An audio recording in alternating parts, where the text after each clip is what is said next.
You walk back from your daughter's bedroom. The meltdown is over. She's playing now. But somewhere between her doorway and the kitchen, you realize you never actually came back.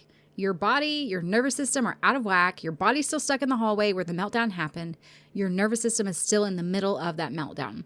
By the time you reach the sink, you're already arguing and trying to plan out the next thing, what to make for lunch, whether you have time to answer a text, why you can't seem to think clearly even though the hard moment is over.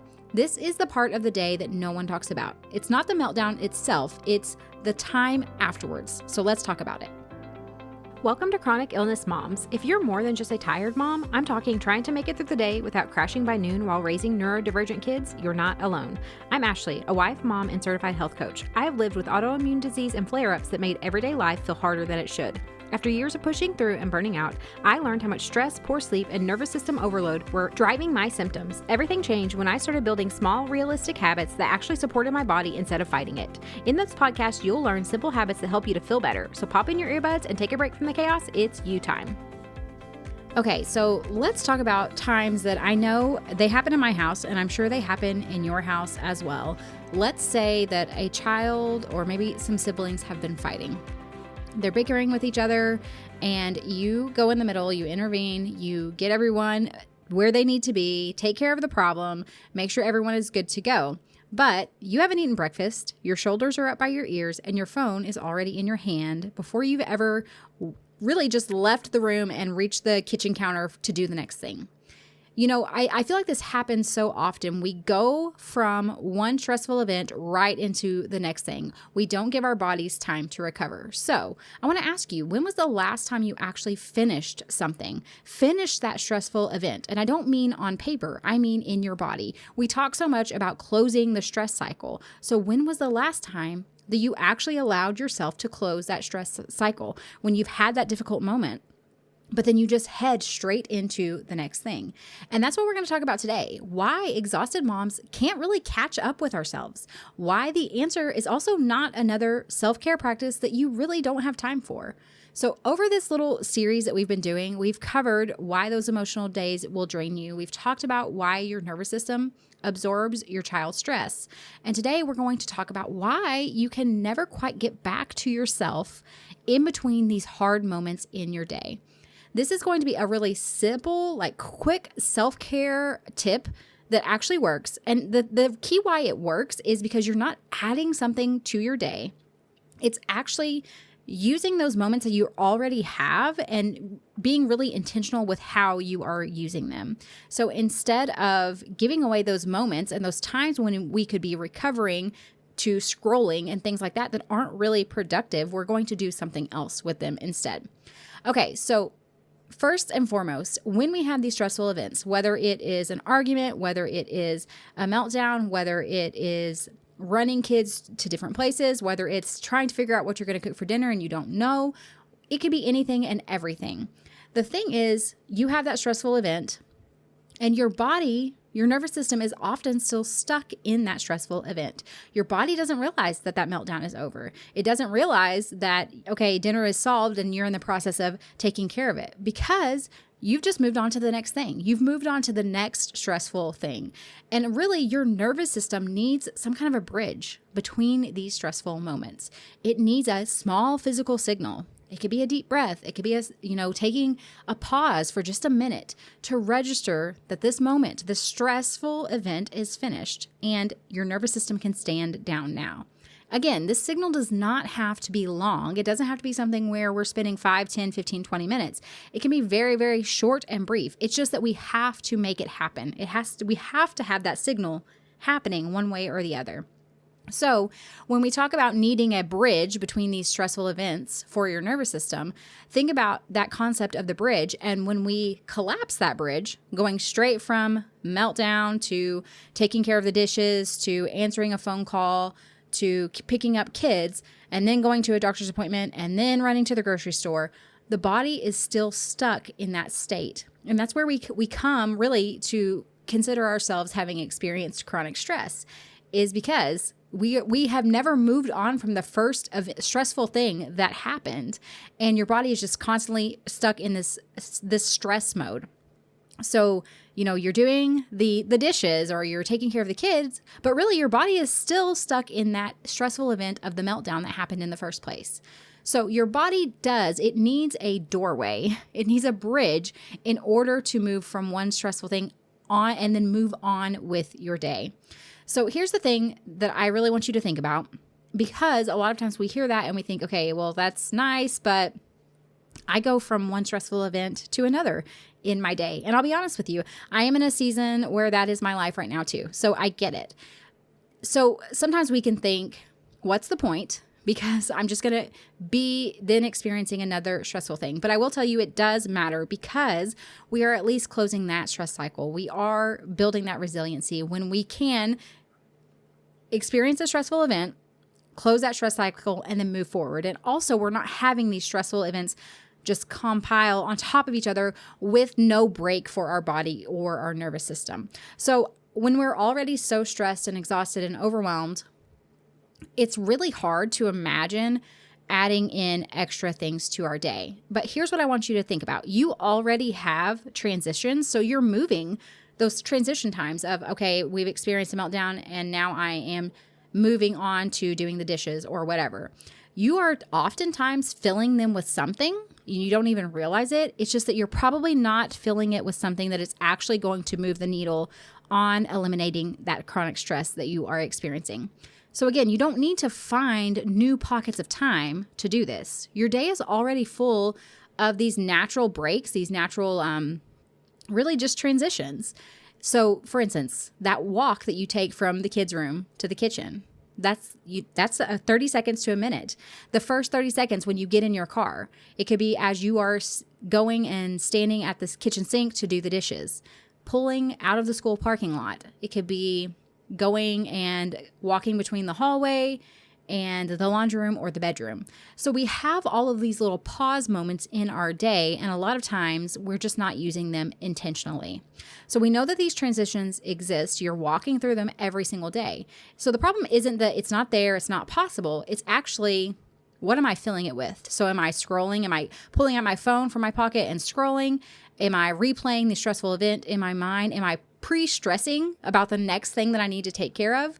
If so, then we're not using those little transitions and pockets of time in the best way possible. What we can do instead is give our body a bridge. Instead of spending that time on extra input that is just impacting and compounding our stress, let's give it a bridge. You don't need more time. You don't need to do this big self-care thing. You just need to stop giving away that time that you already have to things that are not actually helping you.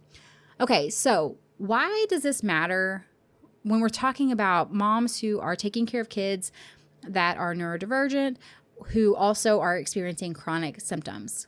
Of course, we talked about this often, but a lot of times your baseline energy is already lower. You're already dealing with things like fatigue, brain fog, inflammation, and every moment that is unfinished, every stressful event that is unfinished that your nervous system is stuck in, it costs you more than it does someone who might have a regulated, well-rested body. And the thing is, yes, you are stacking stress, but you're not just stacking stress, you're also stacking it on top of a body and a system that is already deficient, which is why those small days can feel really catastrophic and just exhausting, and to the point where it's like 2 or 3 p.m. and you just want to crash. It's why that one really rough morning can mean by Friday you're having a flare-up. It is why you often go to bed feeling like you've just been hit by a truck, even though nothing big happened. So if we can take these moments that we have, again, 30 seconds is what I'm talking about here, and close each of those stressful events in the moment, that is going to make a really big impact on our body's ability to handle and manage the stress that we are experiencing. And really, for those of us who are experiencing chronic illness, chronic symptoms, it's not optional for you to ignore this point of really closing that stress cycle. This is how you're going to make functioning the way you want to tomorrow possible. And remember, just keep in mind, your body, if you are struggling with things like chronic symptoms, fatigue, brain fog, inflammation, exhaustion, you cannot afford to keep that stress loop open. We need to take those little moments, to close that stress cycle. Okay, so how does this look? This all sounds great. Yeah, I understand. Instead of, in the walk back to the kitchen, instead of replaying the stressful event, I could do something else more intentional, or instead of grabbing my phone and scrolling, I could do something else. But what does that look like? Okay, that's what I want to talk about. So I want you to pick one transition that already exists in your day. Again, we're just picking one. I don't want you to do all of them. We talk about this a lot. We want to make small intentional changes, because if we try to completely overhaul everything, it is very, very difficult to stick with it. And really what I want you to do is to start practicing this when you have a stressful event. And again, this is going to take some time and really training yourself that awareness to begin to realize, oh, I've just experienced something stressful. But if we can try to even do this intentionally just one time a day and start from there. So, but of course, obviously, anytime you think about it, let's try to be intentional with, okay, after a meltdown, that walk back to the kitchen, I am going to take a long exhale. So again, we want to make sure we are letting your exhale be longer than your inhale. So maybe you inhale for a count of 4, you hold it for a count of 4, and then you exhale for a count of 6 to 8. And what you can say is, I'm not bringing that with me. That is done. It's resolved, and I'm moving forward. Then if you were going to start with lunch, you move forward with that. Okay, so that could be one example of that, just in that walk back to your kitchen as you're getting ready to do the next thing. Okay, maybe you were trying to get kids ready for therapy, and it was crazy and stressful. You have everyone ready to go, and you get into the vehicle. You're getting ready to drive the kids to therapy. So maybe it's in that first 30 seconds sit down in your car, you're getting ready to drive. In that first 30 seconds in your car, you exhale. Again, of course, inhale, count for 4, hold for a count for 4, exhale for a count of 6 to 8. And then you say, okay, that was stressful, and I'm ready to move forward from that. I'm not going to bring that with me throughout the rest of the day. Then you drive and you take your kids to therapy. Maybe it is after a really hard phone call, that walk from your office or wherever you're going next. We do the same thing.